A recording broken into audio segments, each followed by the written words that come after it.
என்னதான் ஒரு நமக்கு நல்ல விஷயங்கள் சொல்லப்பட்டாலும் நம்முடைய உள்ளத்தில் அப்படி ஒரு எண்ணம் வந்துவிடும் என்று சொன்னால் அது எல்லா மட்டத்திலும் என்ன செய்யும், பிரதிபலிக்கும்.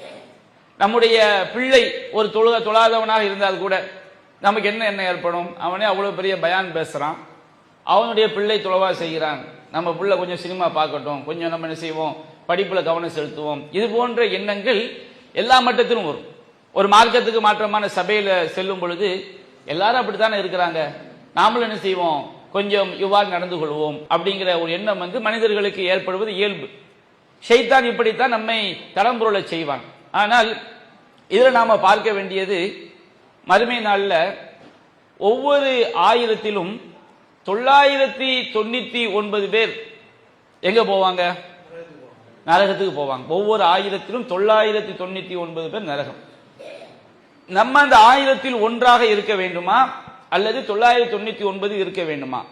இப்ப என்னுடைய சுயநலம் எவ்வாறு எனக்கு இருக்க வேண்டும்? நான் இந்த உலகத்துல சில நேரங்களில் நம்முடைய சுயநலத்தை பார்த்தால் மார்க்கத்துக்கு மாற்றமாயும். ஆனா மறுமை விஷயத்தில் நாம் நம்முடைய சுயநலத்தை மட்டும் தான் பார்க்க வேண்டும். ஜமாத்தே மார்க்கத்துக்காகத்தான். ஆனால் நீங்கள் ஜமாத்துல உறுப்பினராக இல்லாவிட்டாலும் நிர்வாகியாக இல்லாவிட்டாலும் மூமின் என்பதை விட்டு வெளியே போக முடியுமா? முஸ்லிம் என்பதை விட்டு நம்ம வெளியே போக முடியுமா? எல்லா இடத்திலும் நாம் மூமினாக முஸ்லிமாக இருந்தாக வேண்டும். இல்லை என்று சொன்னால் நமக்கு மறுமையே மிகப்பெரிய நாசம். அதை கற்பனை செய்து கூட என்ன செய்ய முடியாது, பார்க்க முடியாது.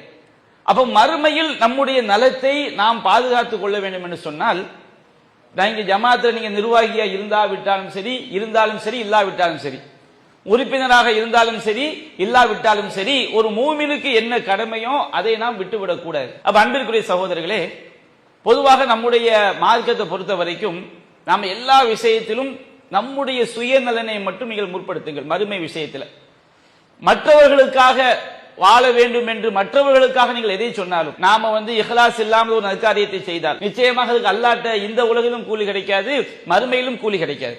என்று சொன்னா அல்லாஹ் ரப்பல் ஆலமீன் இன்னல்லாஹ லா யக்பலு மினல் அமலி இல்லா மா கான லஹு ஹாலிஸன் வ மப்துகிய பிஹி வஜ்ஹு. அல்லாஹ் ரப்பல் ஆலமீன் அவனுக்காக கலப்பற்ற முறையில் அவனுடைய திருமுகத்தை நாடி செய்யக்கூடிய அமல்களை மட்டும்தான் அல்லாஹ் ஏற்றுக்கொள்வான். அதே நேரத்தில் இந்த தாவா பணியை நாம் அறவே விட்டுட்டோம்னு வச்சுக்கிடுங்க. இந்த தாவாவை நாம் அறவே விட்டோம் என்று சொன்னால் நாம மறுமையில் நம்முடைய நலனை காத்துக்கொள்ள ஒருபோதும் முடியாது. இந்த உலகத்திலும் காத்துக்கொள்ள முடியாது.